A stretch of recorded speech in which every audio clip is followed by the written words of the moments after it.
Hello বন্ধুরা, আজকে বানাবো নিরামিষ ঘুগনি। তো প্রথমে কড়াইয়ের মধ্যে সরষের তেল দিয়ে তার মধ্যে শুকনো লঙ্কা এবং তেজপাতা ফোড়ন দিয়ে দিলাম। এরপরে গোটা জিরেও ফোড়নে দিয়ে দিলাম। এইটাকে হালকা নেড়ে নিয়ে কেটে রাখা আলুগুলোকে আমরা দিয়ে দেবো। দিয়ে হালকা নেড়ে চেড়ে নেবো, নিয়ে সামান্য লবণ দিয়েও নেড়ে নিয়েছি। তারপরে নেড়ে হালকা হালকা ভাজা হয়ে যাওয়ার পর আদা বাটাটাও দিয়ে দেবো, দিয়ে মিশিয়ে নেব। এরপরে হলুদ গুঁড়ো, জিরে গুঁড়ো, ধনে গুঁড়ো, লঙ্কা গুঁড়ো, টমেটো কুচি, কয়েকটা কাঁচা লঙ্কা দিয়ে নেড়ে চেড়ে নেব।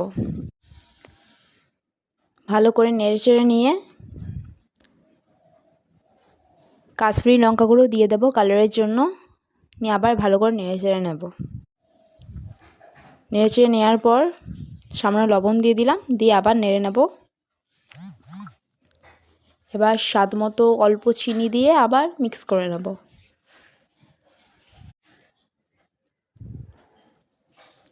তারপর হালকা কষে গেলে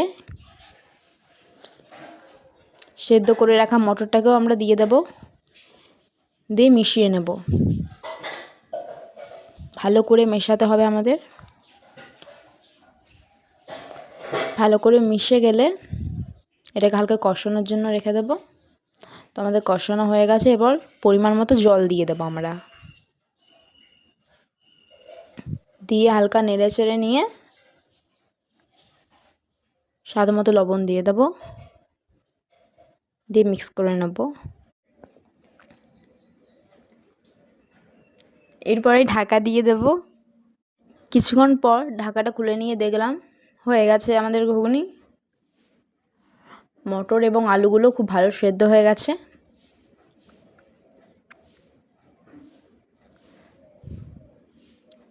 উপর থেকে কিছুটা ধনেপাতা কুচি ছড়িয়ে দিলাম, নিয়ে মিক্স করে নিলাম। এরপর ভাজা জিরে গুঁড়িয়ে দিয়ে দিলাম, নিয়ে এটা মিশিয়ে নিলাম। তো আমাদের ঘুগনি প্রায় রেডি। তো আজকের মতো এখানেই টাটা।